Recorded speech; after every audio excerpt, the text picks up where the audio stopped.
आउज़ुबिल्लाहि मिनश्शैतानिर्रजीम बिस्मिल्लाहिर्रहमानिर्रहीम। अस्सलाम वालेकुम नाज़रीन, अपने नए मौजू के साथ आपकी खिदमत में हाजिर हूँ। सबसे पहले चैनल को सब्सक्राइब करें, बेल आइकन के बटन को दबाएं ताकि मेरी अगली वीडियो बर वक्त आप तक पहुँच सके। नाज़रीन, औरत को अल्लाह पाक ने बहुत फजीलत दी है इस्लाम में, और औरत के लिए जन्नत को बहुत आसान करार दिया है। औरत अगर जन्नत में जाना चाहे तो बहुत आसानी के साथ जा सकती है। इसके लिए उसे 5 वक्त की नमाज अदा करने का हुक्म दिया गया है। रमज़ान के तमाम रोज़े जो फ़र्ज़ हैं वो रखे और उसके बाद अपने शौहर की फरमाबरदारी करे तो वो जन्नत के जिस दरवाज़े से चाहे दाखिल हो सकेगी। लेकिन औरत के लिए नमाज पढ़ना भी कोई मुश्किल नहीं है, रोज़े भी रखे जा सकते हैं। औरतों के लिए सबसे मुश्किल है शौहर की फरमाबरदारी। जब औरतें ये सोचती हैं कि शौहर की फरमाबरदारी हम क्यों करें, उसकी हर बात पर जी हाँ जी कहना बहुत मुश्किल लगता है। शौहर को अल्लाह पाक ने हमारा मजाजी खुदा बनाया है, हुक्मरान बनाया है। इस वजह से उसकी अताअत करना हम पर फ़र्ज़ है। लेकिन औरतों ने इसको अपनी अना का मसला बना लिया है। शौहर अगर कोई बात गुस्से से करता है तो उसकी बात का जवाब देना जो है वो ज़रूरी समझा जाता है। अगर वो किसी बात पर गुस्सा हो रहा है तो औरत को लगता है कि मेरी तज़लील हो रही है और वो बात बात पर उससे लड़ने लगती है। वो औरतें जो ये कहती हैं कि तुमने सारी उम्र क्या किया है, क्या कमा कर दिया है, इस तरह के अलकाब बोलती हैं, शौहर से बात बात पर लड़ती हैं, तो वो औरतें जो हैं वो जन्नत की हकदार कभी नहीं ठहरेंगी। आज मैं आपको बताऊंगी कि आप अपनी शौहर की खिदमत करके किस तरह से उसका दिल भी जीत सकती हैं, अपने घर को जन्नत बना सकती हैं और अल्लाह की खुशनुदी हासिल करके असल जन्नत को हासिल कर सकती हैं। मेरी प्यारी बहनों, हम जब किसी के अंडर में काम करते हैं, कोई हमारा हाकिम हो, कोई हमारा मालिक हो, हम उसके अंडर में जब काम करते हैं तो हमें उसकी बुरी भली भी सुननी पड़ती हैं, क्योंकि वो हमारा मालिक होता है। सबसे पहले हम अपने असल हकीकी मालिक की बात करते हैं, अल्लाह ताला की। अल्लाह पाक जब हम पर कोई मुसीबत नाजिल करता है तो हम कहते हैं कि ये पता नहीं हमारी किसी गुनाह की सज़ा है, ये हमारे लिए अजाब है। हम उसको बर्दाश्त करते हैं, चाहे रोकर ही करें। इसके बाद अगर हमें लगता है कि ये हम पर आजमाइश है तो हम सब्र करते हैं और फिर भी यही चाहते हैं कि अल्लाह पाक हमसे राज़ी रहे। हम वो तकलीफ़ अल्लाह की रज़ा के लिए बर्दाश्त भी करते हैं और उस पर खुश भी होते हैं कि अल्लाह पाक हमसे राज़ी हो रहा है। क्यों? इसलिए कि हमें पता है वो हमारा मालिक है, हमारा खालिक है। वो जो चाहे जब चाहे हमारे साथ कर सकता है, हमारे तमाम अमलों का मालिक है। इसी तरह से अगर दुनियावी बात की जाए तो हम माँ बाप के अंडर में हों तो हमें माँ बाप की सुननी भी पड़ती है, माननी भी पड़ती है, और हमें पता होता है कि ये हमें पैदा करने वाले हैं, हमें पालने वाले हैं। पालने वाला तो वो खुदा है, लेकिन वो ज़रिया है हमारे लिए। हम अपने माँ बाप की खुशनुदी हासिल करने के लिए अपनी बहुत सी कुर्बानियाँ देते हैं, अपनी खुशियों की, अपनी दिल की ख्वाहिशों की, कि हमारे माँ बाप इसमें नाराज़ ना हों, वो राज़ी रहें। उनकी रज़ा के लिए हम सर झुका देते हैं और बहुत से काम उनकी खुशनुदी के लिए करते हैं। इसी तरह से अब तो हम औलाद के सामने भी सर झुका देते हैं। औलाद की खुशनुदी के लिए माँ बाप चुप कर जाते हैं। अगर औलाद की कहीं मर्ज़ी है इस तरह की, लड़के की या लड़की की, कि वो वहाँ शादी करना चाहता है, तो हम अपनी औलाद की खुशनुदी के लिए वो जहर का घूंट भी पी लेते हैं कि इसमें हमारी औलाद राज़ी है, खुश है, तो कोई बात नहीं। हम उसकी रज़ा के लिए अपनी रज़ा को पीछे कर देते हैं। इसी तरह से अगर हम कहीं कोई काम कर रहे हैं, कहीं नौकरी कर रहे हैं, कहीं जॉब कर रहे हैं, तो हम उस मालिक की खुशनुदी के लिए क्या क्या काम करते हैं। अपनी ड्यूटी से हटकर भी अपने मालिक को खुश करने के लिए हम क्या क्या जतन करते हैं। क्यों? हमारा मालिक हमसे खुश हो और हमारी ये नौकरी जो है यहाँ बहाल रहे और हम अपनी रोज़ी जो है वो कमाते रहें। अगर वो कहीं हम पर नाजायज़ भी गुस्सा करता है तो हम बोलने की जसारत नहीं करते, इसलिए कि हमें पता होता है कि अगर हम बोलेंगे तो इसमें हमारा नुकसान है। इसमें हमारा दुनियावी नुकसान है, इससे वो हमें काम से निकाल सकता है, हमारी रोज़ी ख़त्म हो सकती है इससे, और हमें फिर से धक्के खाने पड़ेंगे। हमारे जहन में हर वो बात होती है और इस वजह से हम उसकी बुरी भली सुनते हैं। तो नाजरीन, मैं अपनी बहनों को ये कहना चाहती हूँ कि अल्लाह पाक ने अपने बाद जिसको खुदा बनाया है औरत के लिए, वो उसका शौहर है। और नबी करीम हज़रत मोहम्मद सल्लल्लाहु अलैहि वसल्लम ने फरमाया कि अगर मैं सजदा करने का हुक्म देता तो सजदा औरत को कहता कि वो अपने शौहर को करे।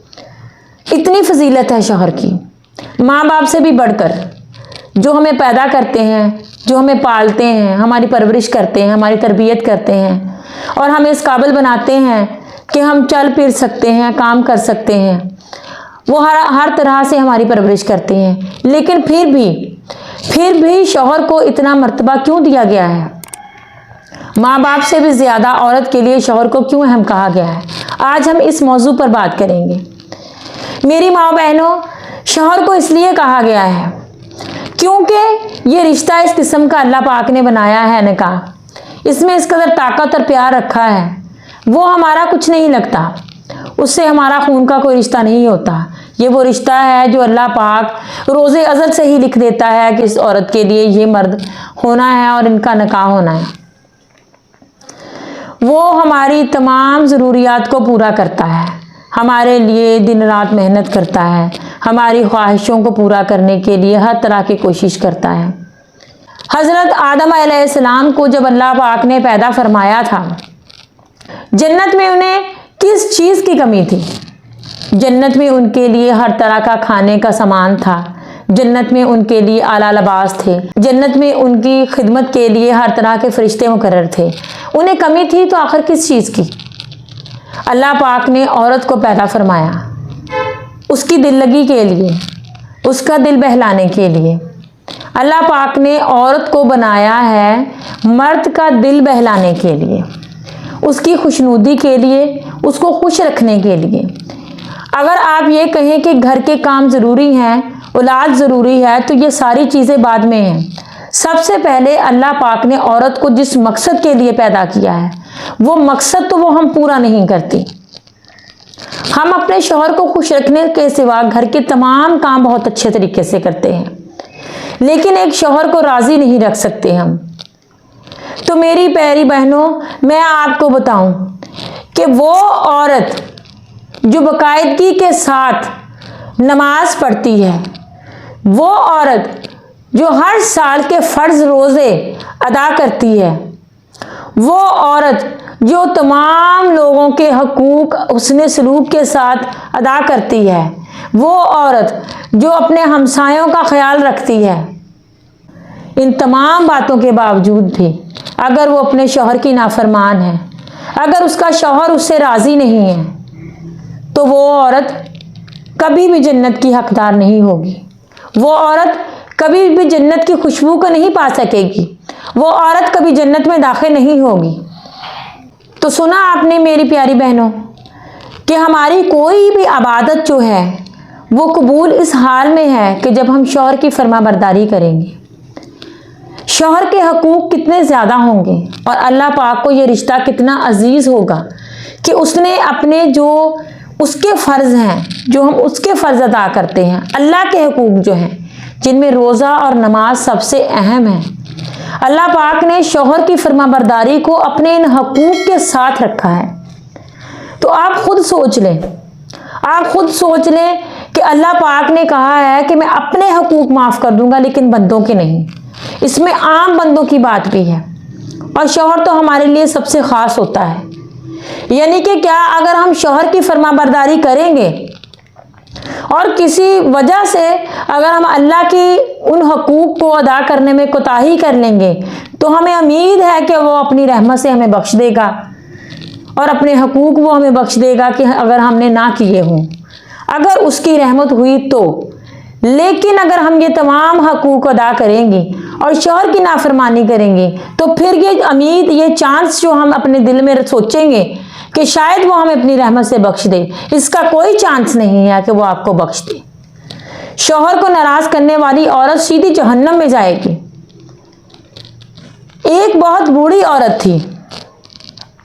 सारी उम्र उसने इंतहा की इबादत की। सारी उम्र उसने गैर महरम से इस तरह पर्दा किया कि वो अपने सके भांजे भतीजों से भी पर्दा करती थी। पर्दे का ये आलम था कि एक बार वो कहीं जा रही थी, रास्ते में उसे ठोकर लगी और वो गिरने लगी। उम्र यही कोई होगी उसकी, कोई 80-90 के करीब। तो कुछ लड़के खड़े थे, उसके पोतों की उम्र के होंगे। वो जल्दी से आगे बढ़े और उन्होंने उस बूढ़ी माँ को थामा कि वो गिर ना जाए। उस बूढ़ी औरत ने जल्दी से उनका बाजू जुटलाया और कहा कि तुम लोगों ने मुझे हाथ क्यों लगाया, तुम लोग गैर महरम हो। उन्होंने कहा, माँ जी आप हमारी माँ की जगह हैं, आप गिरने लगी थी, मैंने इसलिए पकड़ लिया था। वो औरत बहुत गुस्सा हुई। उसने कहा, मुझे आज तक किसी गैर महरम ने हाथ नहीं लगाया, हटो मैं खुद ही चली जाऊंगी, गिरती तो मुझे गिरने दो। और उसने अपना पर्दा भी खुलने नहीं दिया, अपना चेहरा भी ढांपा रखा। उसके पर्दे का ये आलम था। लेकिन जब वो औरत फौत हो गई तो उसकी कब्र जो थी वो टेढ़ी हो गई। लोग उसको सीधा करें वो फिर टेढ़ी हो जाती थी, उसको बीच डालना मुश्किल हो गया। ये लोगों ने सलाह मशवरा किया और किसी मौलम से पूछा, किसी आलम से पूछा, तो उसने कहा कि अब ये इसकी कब्र इसी तरह रहेगी, ये इसके किसी अमल की सज़ा है, तो इसको इसी तरह से दफना दिया जाए। उस औरत को उसी टेढ़ी कब्र में दफना दिया गया। उसके बाद उन लोगों ने उसके शौहर से राब्ता किया और उससे पूछा कि आखिर ये क्या माजरा है। इतनी नेक औरत हमारे सामने, वो इतनी नेक थी, हमने सारी उम्र उसकी नेकी देखी है, उसका पर्दा देखा, फिर भी वो औरत इस तरह उसका क्यों हाल हुआ कि उसकी कब्र ही सीधी नहीं हो रही थी? क्यों इसका ये हाल हुआ? तो उसके शौहर ने कहा कि वो सब कुछ करती थी, अल्लाह के तमाम हकूक पूरे करती थी, पर्दे की बहुत पाबंद थी, लेकिन वो औरत मेरी बहुत नाफरमान थी, मैं उससे राजी नहीं था। मेरी बहनों, ये हाल है, ये हाल है। अल्लाह पाक के हुकूक अदा करके हम ये सिर्फ भूल जाती हैं कि हम पर उस खुदा के हकूक के अलावा भी जिस शख्स के हकूक हैं उसके हकूक बहुत ज़रूरी हैं। अगर हम उसके हकूक अदा नहीं करेंगे तो अल्लाह पाक अपने उन हकूक को भी कबूल नहीं करेगा। मेरी बहनों, अपने शौहर की अताअत करो। अगर वो किसी बात में ज़्यादती भी कर रहा है तो उसको बर्दाश्त करो। कम से कम आप अल्लाह पाक के सामने सुरखरू होंगी। ये तो उसको और अल्लाह का मामला है। अगर वो आपके साथ ज़्यादती करता है, आपके साथ किसी प्यार मोहब्बत में ज़्यादती करता है, आपके साथ हुस्न सलूक में ज़्यादती करता है, आपके साथ नानो नफ़का में ज़्यादती करता है, आपकी ज़रूरियात पूरी नहीं करता, तो ये हिसाब उसने अल्लाह को देना है। ये उसका और अल्लाह का मामला है। आप पर जो हकूक हैं, आप पर जो हक हैं उसके, आप उनको पूरा करें ताकि आप जन्नत की हकदार ठहरें। कितना आसान अल्लाह पाक ने बनाया है। 5 वक़्त की नमाज, साल के बाद के रोज़े और शौहर की फरमाबरदारी। लेकिन शौहर की फरमाबरदारी जो है ये बेहद ज़रूरी है। और अगर आपका शौहर आपके साथ कहीं ज़्यादती भी कर रहा है तो आप उसे बर्दाश्त करें, ये सोचकर या अल्लाह ये तेरी रज़ा है कि मैं इसकी अताअत करूँ, इसकी फरमाबरदारी करूँ, मैं तेरी रज़ा के लिए इसकी ज़्यादती को भी बर्दाश्त करती हूँ, तू इसको भी हदायत दे और मुझे भी जन्नत अता करना कि जिसका तूने वादा किया है। अल्लाह पाक अपने बंदों के साथ कभी बुरा नहीं करता। तो इंशाअल्लाह ताला जब आप अपने शौहर की फरमाबरदारी करेंगी तो इंशाअल्लाह ताला आप जन्नत में जाएंगी। जब हम अल्लाह के हुक्म पर चलेंगे तो अल्लाह पाक इंशाअल्लाह ताला हमें उसका सिला भी देगा। तो अल्लाह पाक हमें अपने तमाम अहकामात पर चलने की तौफीक अता फरमाए। आमीन। अस्सलाम वालेकुम।